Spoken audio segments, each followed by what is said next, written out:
Hadirin wal mustami'in al-kiram was-sa'imin al-muhtaram rahimakumullah. Bersyukur kita kepada Allah Subhanahu wa taala pada siang hari ini kita semua ditakdirkan oleh Allah Subhanahu wa taala dapat berada di salah satu tempat terbaik di muka bumi, fi baitin min buyutillah, di dalam rumah di antara rumah-rumah Allah Subhanahu wa taala. Allah masih mentakdirkan kita dapat berada dalam suasana ibadah dan dengan aktivitas yang juga insya Allah bernilai ibadah di hari yang ke-10 di bulan Ramadan 1445 Hijriah.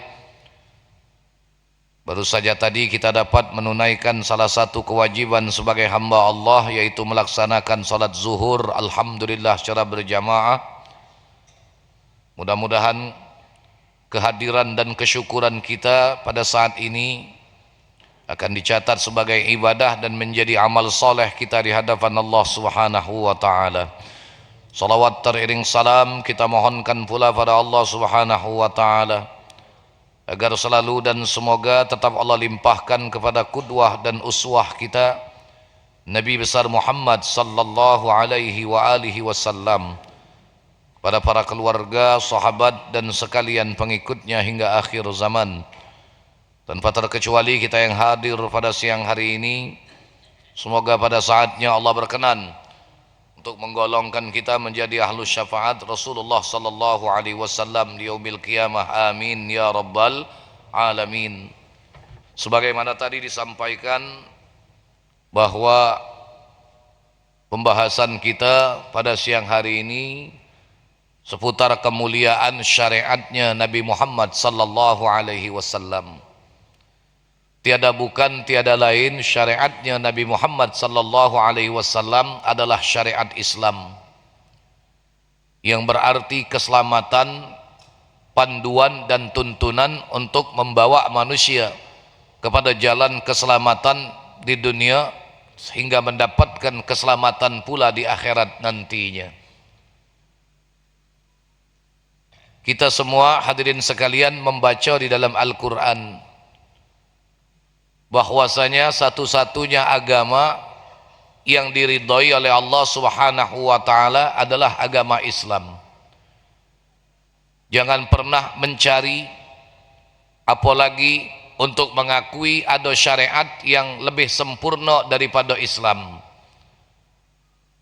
Kemarin kita dihebohkan di media sosial, ada wong tak tahu siapa belajar dengan siapa mamang itu,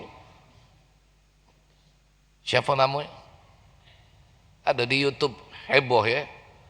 Aku sempat berdesau, Pak, tebing tinggi, ku sangka tebing tinggi Sumsel, malu-malu wong Sumsel weh. Rupanya tebing tinggi di mana? Sumatera Utara ya.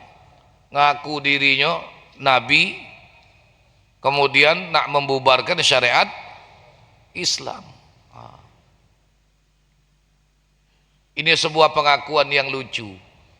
Nah, giliranlah ditangkap polisi nangis ya. Rasulullah mana ada nangis, Pak? Dihujat, dicaci maki, dilempar kotoran, dilempar batu, tapi dihadapi dengan teguh hati, kemudian diterima dengan doa. Nah, ini Nabi baru. Ini giliran ngomong tak salah-salah, pecah hebat, pecah ngelawan. Nah kau baru hitungan jam kantor polisi nangis, tak maaf, dasaran kepengen ngetop baik mamang itu rupanya. Al-Quran sudah mengatakan, wa may yabtaghi ghairal islami dinan fala yuqbala minhu wa huwa fil akhirati minal khasirin. Barang siapa yang mencari agama, keyakinan selain daripada Islam, fala yuqbala minhu, bukan lam tapi lan di sini. Kalau yang ngaji ilmu alat tidak akan, maka barang siapa yang mencari agama selain Islam tidak akan diterima oleh Allah. Bahkan wa huwa fil akhirati minal khasirin, dia di akhirat termasuk ke dalam golongan orang-orang yang rugi. Nah, kita hidup di dunia ini bersyukur lahir ke dunia disambut azan, disambut iqamat, sudah jadi bagian daripada umat Nabi Muhammad sallallahu alaihi wasallam dengan tuntunannya yang begitu indah dan sempurna. Tidak ada tuntunan yang sesempurna dan semulia tuntunan Islam. Silakan hadirin sekalian perhatikan, kaji, baca dan pahami bagaimana sempurna dan indahnya syariat Rasulullah. Semua tidak ada yang tidak terlepas daripada tuntunan, di mana tuntunan ini bukan untuk menyusahkan, bukan untuk mempersulit, tapi justru menuntun kita, menata kita kepada sesuatu yang baik dan benar, menjadi manusia yang beretika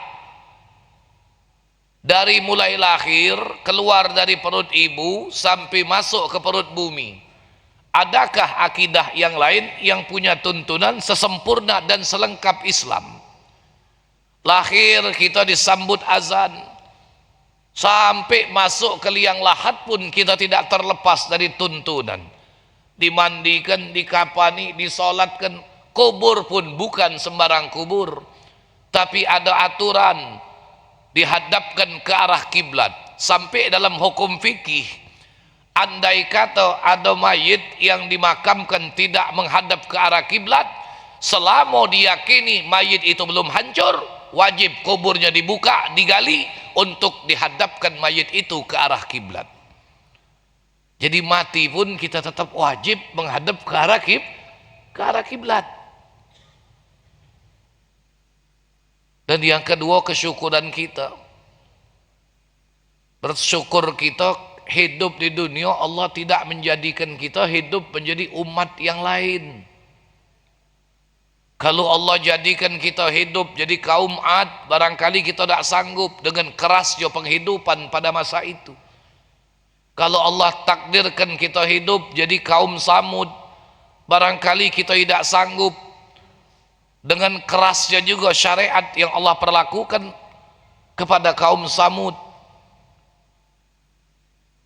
Dan andaikan Allah takdirkan kita hidup jadi kaum Bani Israel di zaman Nabi Musa alaihissalam, barangkali kita pun tidak akan sanggup dengan beratnya syariat yang Allah subhanahu wa ta'ala perlakukan kepada kaum Bani Israel. Suatu ketika, sekembalinya Rasulullah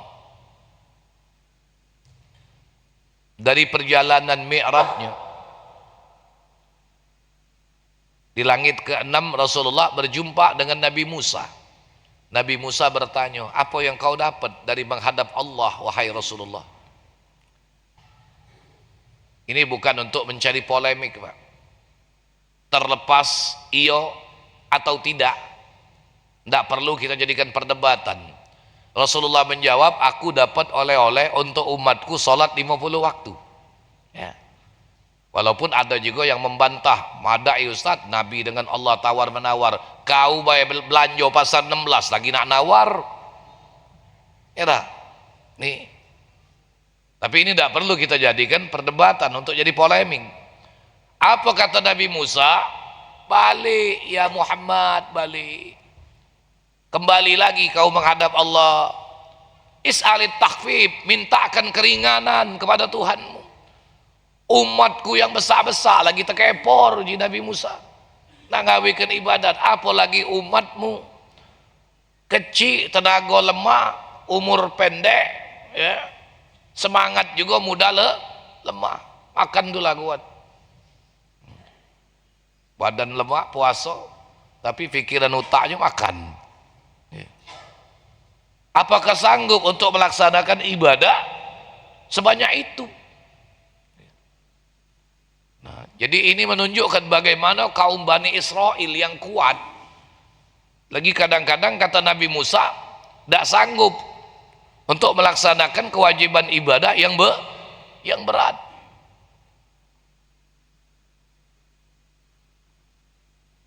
Dan memang demikian hadirin sekalian.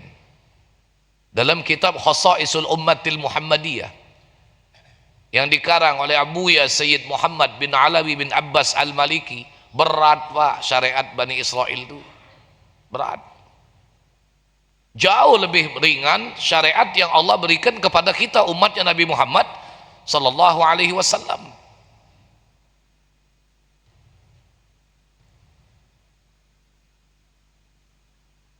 Bahkan syariatnya bukan cuma jauh lebih ringan, tapi juga jauh lebih baik dan lebih sempurna. Dalam kitab itu dijelaskan, kaum Bani Israel, mereka diharamkan oleh Allah Subhanahu wa taala untuk beraktivitas duniawi pada hari raya mereka. Namun tidak demikian dengan kaum muslimin umatnya Nabi Muhammad. Allah tidak mengharamkan mereka untuk beraktivitas duniawi pada hari raya mereka. Kapan hari rayanya umat Rasulullah? Yaumul Jumu'ah. Maka itu dikatakan Yaumul Jumu'ah Idul Mu'min. Hari Jumat itu hari rayanya orang-orang beriman.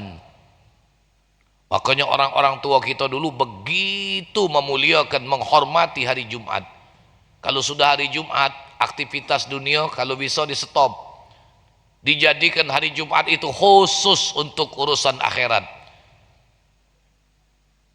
Makanya dulu sekolah bae libur Pak hari Jumat. Nah, ini hari teko pesantren, sekolah agama lagi melok Belanda kalau. Jumat sekolah balik setengah 12. Kalau dipikir-pikir, kapan lagi budak nak mandi, nak bersiap sembahyang Jumat? Zaman sekarang liburnya hari Ahad. Jumat sekolah, Jumat masuk. Nih.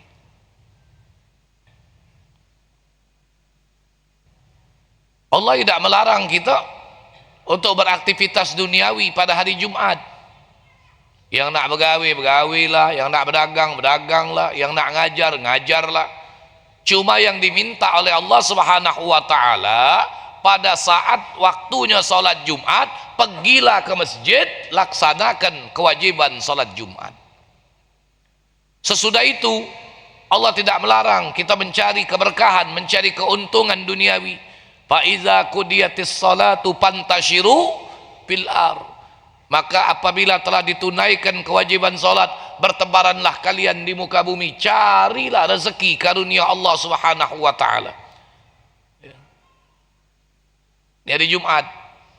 Sampai dalam kitab Bidayatul Hidayah, Imam Ghazali menjelaskan, tidak ada hari yang dapat mengalahkan kemuliaan hari Jumat kecuali cuma satu hari, Yaumu Arafah. Cuma hari Arafah yang bisa mengalahkan kemuliaan hari Jumat. Dulu orang-orang tua kita kalau sudah Jumat, Pak, pagi Jumat itu nyembelih ayam. Nyembelih ayam. Kenapa? Hari raya. Kakek habis sholat Jumat, tetangga kanan kiri diundang, diajak ke rumah makan. Dulu nyembelih ayam siko cukup. Mak ini hari 10 dah cukup. Ini menunjukkan istimewanya Jumat. Nah, kaum Bani Israel itu hari rayanya hari Sabtu. Mereka diharamkan oleh Allah untuk beraktivitas duniawi di hari Sabtu. Apa aktivitas mereka? Mengambil ikan di sungai setiap hari Sabtu. Nah, mereka dilarang oleh Allah. Tapi Bani Israel ini agak calak, Pak. Tahu calak? Memang mereka tidak mengambil ikan di hari Sabtu, tapi mereka memasang jaring, memasang jala di hari Sabtu, ngembeknya hari Minggu. Calak juga. Memang tidak ngembek iwa, tapi pasang jaring. Ini calak. Maka itu kalau kamu jingok ada wong calak, kalau nak ngakal-ngakali syariat agama, jangan-jangan wong ini keturunan Bani Israel wong ini. Mereka mengakal-akali hukum Allah. Akhirnya apa kata Allah? Kunu kiradatan khasiin. Mereka dilaknat oleh Allah Subhanahu wa taala menjadi kera, menjadi monyet.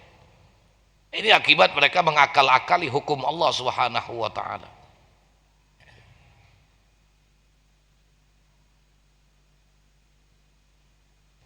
Contoh lain, bagaimana ringannya syariatnya Nabi Muhammad. Ya. Tadi kita sholat, ya, sholat.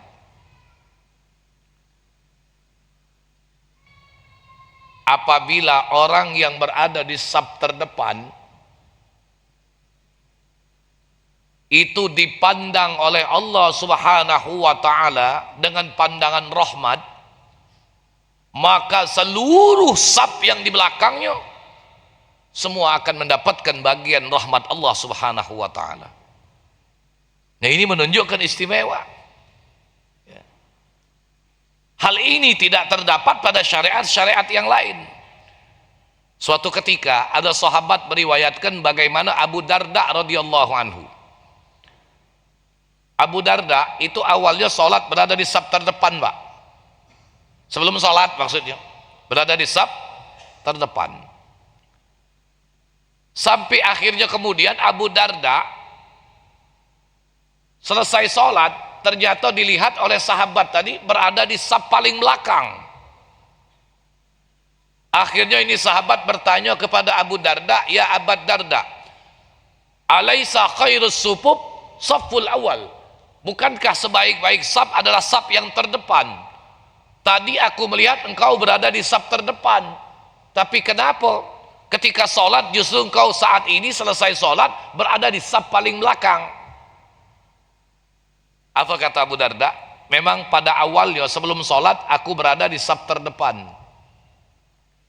tapi begitu aku melihat ke belakang ada orang yang lebih zuhud, akhirnya aku mundur. Aku persilahkan orang yang kuanggap zuhud tadi maju untuk berada di saf yang terdepan. Tapi begitu aku melihat lagi ke belakang, ternyata di belakang aku ada orang yang lebih faqih, yang kuanggap lebih memahami agama dibanding aku. Maka aku pun mundur, aku persilahkan dia maju ke depan. Begitu kulihat lagi ke belakang, ada lagi sahabat yang bacaan Al-Qur'annya lebih indah daripada aku. Aku persilahkan dia maju ke depan, aku mundur ke belakang. Begitu melihat lagi ke belakang, ada makmum yang usianya lebih tua dari aku. Kulihat dia begitu tenang di dalam zikirnya. Akhirnya dia kupersilahkan maju ke depan, aku mundur ke belakang. Itulah sebabnya sampai engkau melihat selesai sholat aku berada di saf terbelakang. Kenapa? Inna hazihil ummah ummatun marhumah. Sesungguhnya umat ini, umatnya Nabi Muhammad adalah umat yang mendapatkan pandangan rahmat Allah Subhanahu wa ta'ala. Apabila Allah memandang orang yang terdepan di antara mereka di dalam barisan solat dengan pandangan rahmat, maka seluruh makmum yang ada di belakangnya semua akan mendapatkan rahmat Allah Subhanahu wa ta'ala. Maka itu kata Syekh Nawawi Al-Bantani, barang siapa yang mundur dengan niat seperti ini, maka itu termasuk niat yang terpuji, memprioritaskan orang lain yang dia anggap lebih istimewa, yang dia anggap lebih dari dirinya, dengan harapan agar mendapatkan pandangan rahmat Allah. Tapi perlu kita garis bawahi, Abu Darda tadi mundur ke belakang, saat itu kondisi masjid sudah penuh. Jelas ya? Kondisi masjid sudah penuh, bukan kondisi masjid masih kosong. Masuk masjid ngambil saf paling belakang. Nah, ini tidak benar. Ya.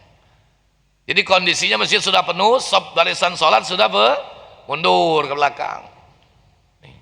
Beda dengan kita, masjid masih kosong sengaja mencari saf yang paling depan, itu yang lebih bagus. Tapi kalau dia ngambil saf yang paling belakang saat masjid masih kosong dengan niat tadi biarlah Ustaz suruh yang lebih afdol, nggak bisa ya. Ini beda ya. Cuma dalam hal ini Ada kriterianya. Siapa orang yang dipandang oleh Allah dengan pandangan rahmat itu? Kita tidak bisa memastikan siapa orang di saf terdepan yang dipandang oleh Allah dengan pandangan rahmat. Walaupun kadang-kadang ada juga sebagian orang mati-mati nak tegak di saf depan, nak belakang imam, semayang berkopiah ida, baju kaos, ketik malu. Nyawa pulo kalau diunjuk tahu budak itu. Pak Ustaz, Allah tu tidak mandang kopiah, tak nyingok baju, hati na. Pakaman. Zahir itu kenyataan batin. Jangan dikira itu bukan bagian daripada kenyataan hati. Jangan kita berargumen, oh Ustaz, Allah tu mandang hati nak, memang benar. Tapi tampilan yang nyata itu merupakan kenyataan dari kondisi hati. Jangan galak berdalil dengan dalil seperti itu untuk menutupi kekurangan dan ketidaksempurnaan kita. Secara adab, etika Anda sudah tidak pas.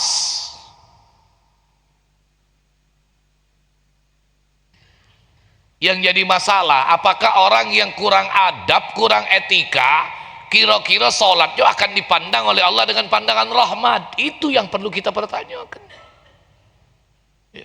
Kalau dari adab dan etika sudah ada.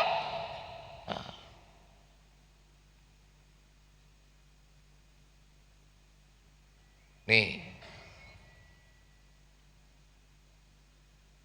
yang ketiga, istimewa dan ringannya syariat Nabi Muhammad dibandingkan syariat umat zaman dulu. Ya katakanlah kalau kita bandingkan dengan kaum Bani Israel tadi. Ya. Ini mohon maaf hadirin sekalian, kita bukan nak cerita cabul, bukan cerita yang apa ya, kita dalam kondisi puasa ini. Tapi inilah perbandingan. Ya. Kaum Bani Israel, kalau istri mereka dalam keadaan berhalangan, ketika istri mereka dalam keadaan haid, maka suaminya itu tidak boleh tidur bersama, suaminya diwajibkan keluar dari rumah, tidak boleh balik.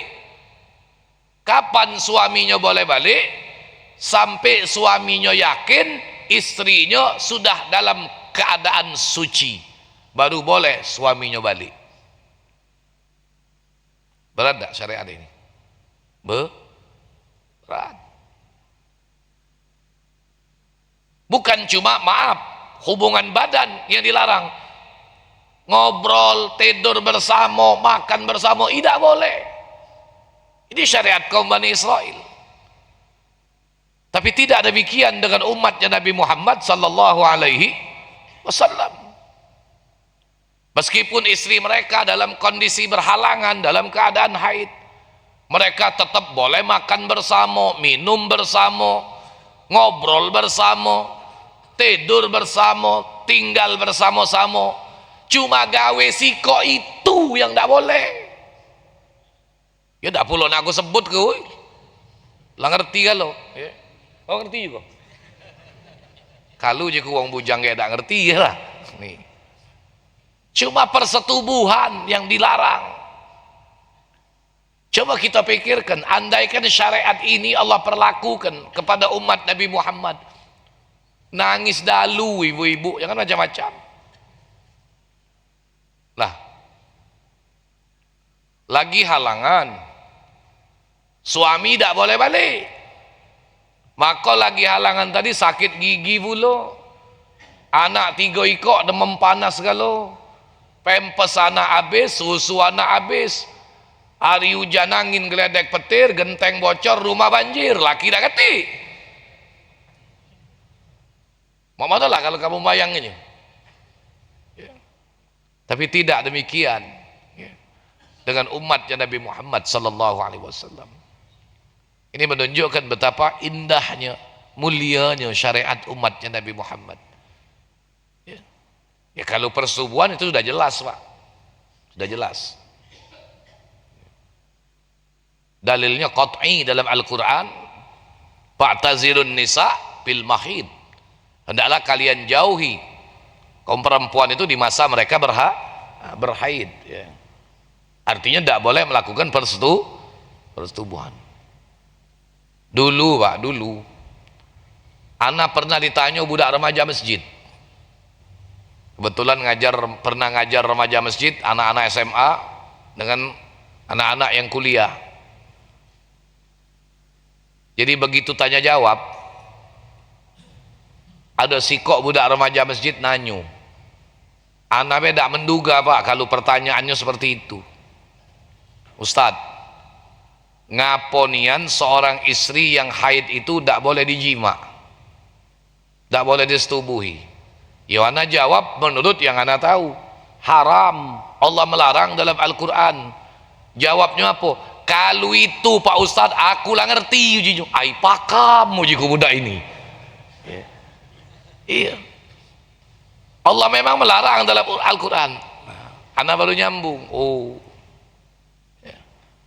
Kenapa Allah Subhanahu wa taala mengharamkan? Ya. Termasuk muqaddimah, pendahuluan untuk mengarah kepada persetubuhan pun itu dilarang. Ternyata jawabannya itu Anda temukan dalam kitab Syiarus Salikin, Pak. Dijelaskan oleh Syekh Abdul Somad Al-Palemani. Tapi mohon maaf, Pak, ya. Apa hikmahnya Allah Subhanahu wa taala melarang persetubuhan itu ketika si istri dalam kondisi berhalangan? Satu, andai kata dari persetubuhan itu jadi anak, maka dikhawatirkan anak itu akan cacat mental. Kedua, dikhawatirkan anak itu cacat fisik.